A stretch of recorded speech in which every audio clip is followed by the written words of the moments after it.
નમસ્કાર મિત્રો, સ્વાગત છે તમારું અમારો યુટ્યુબ ચેનલ ઉપર. એક નવા વિડીયોમાં તમારું સ્વાગત છે. કે તમે જોઈ શકો છો કે આ ટ્રેક્ટરનું આખું આ લીફ કવર ને ગેર કવરને ખોલી નાખ્યું છે. તો પ્રશ્ન થશે કે શા માટે? તો કે આપણે આનો હાઇડ્રોલિક ઓઇલ ચેન્જ કરવાનો છે. વિડીયો થોડોક લાંબો થશે પણ એમાં માહિતી તમને પૂરેપૂરી આપીશું કે શા માટે આટલું બધું ખોલી નાખ્યું છે ને એ બધું. પહેલી વાત તો એ કે આ બધા પાછળ ખોલવાનું કારણ એ જ કે જો આ ઓઇલ નાખવું હોય તો આપણે ત્યાં એક ગેજનું પ્લગ આવે, નીચે પણ ડ્રેન પ્લગ આવે, તો એમાંથી નાખી શકીએ. નીચેથી જૂનું ઓઇલ કાઢીને ઉપરથી નવું નાખી દેવાનું. આવું તો બધી જગ્યાએ જોયું હશે, પરંતુ આનું આપણે ઓઇલ ઘણા સમય પછી બદલાવીએ છીએ. અને ઓઇલ બદલીએ તો આ બધું અત્યારે તો આપણે ડીઝલથી ક્લીન કર્યું છે, નહીં તો આ રીતની જોયો તમે કેટલો બધો કચરો કે જેમાં જમા થઈ ગયો છે આખો.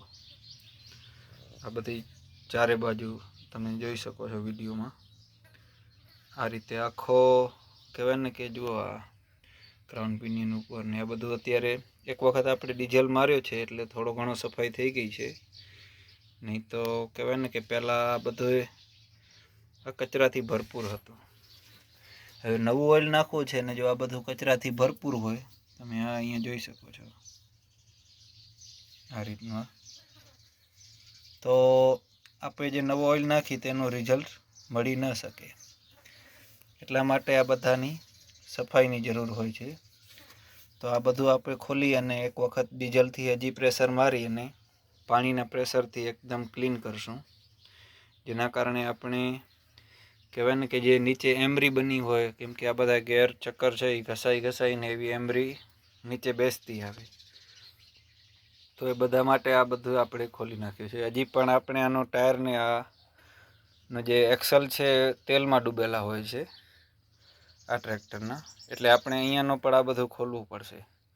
નહીં તો આપણે ન ખોલવું પડે, પરંતુ આ ટ્રેક્ટરના એક્સેલ તેલમાં ડૂબેલા આવે. અમુક અત્યારે ટ્રેક્ટર આવે છે કે જેના એક્સેલ તેલમાં ડૂબેલા નથી હોતા, કેમ કે એમાં પણ ઓઇલ રહી ગયો હોય અને એવો કચરો પણ જમા થતો હોય છે. તો એ બધાને ક્લીન કરી અને પછી આપણે ઓઇલ નાખવાના છીએ.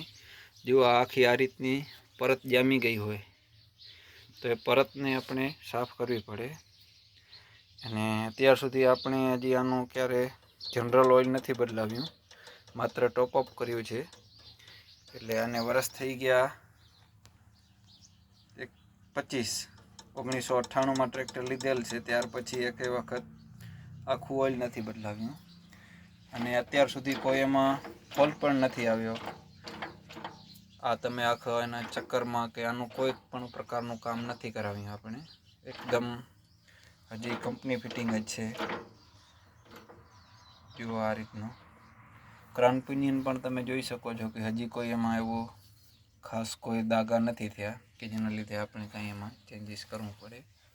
પરંતુ હવે ઓઇલમાં એમરી ઘણી થઈ ગઈ હતી અને ફિલ્ટરમાં પણ વારે ઘડીએ ચોકઅપ થવાના કારણે આપણે આખું આ ક્લીન કરી અને ઓઇલ બદલાવાના છીએ. આ ગેરબોક્સ છે જે કંપની ફિટિંગ જ છે, અને આ એનું ક્રાઉન વ્હીલ છે. અને આ આપણું ટ્રેક્ટર છે હબ રિડક્શનવાળું છે, કે જેની રિડક્શન ટેકનોલોજી હબમાં આપેલી હોય છે. એટલે આ બધું અહીંયા નાનું લાગે છે, કેમ કે એનો જે મોટો બુલ ગેર હોય એ અહીંયા આવી જાય હબમાં.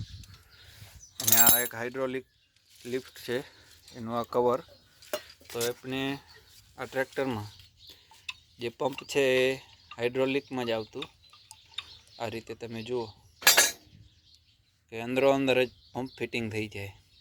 આને બહારથી કોઈ પણ લાઈન આપેલી નથી, કે આનું ઓપરેશન છે એ ક્લેચ ઉપર હોય છે. તો આને પણ તમે જોઈ શકો છો કે અંદર આ બધો કચરો જમા થઈ ગયો છે એકદમ.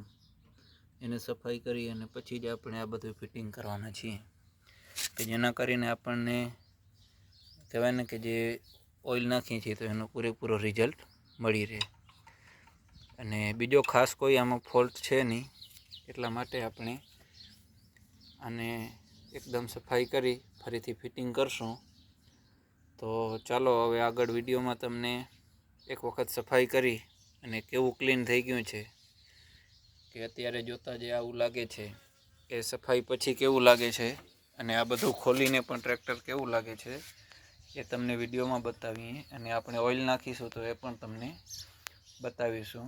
અને આમાં ટોટલ ટ્રાન્સમિશન ઓઇલ છે એ કહેવાય ને કે 25-26 લીટર આવે છે, અને આમાં આપણે 90 નંબરનું ઓઇલ યુઝ કરવાના છીએ. તો વિડીયો આગળ જોતા રહો.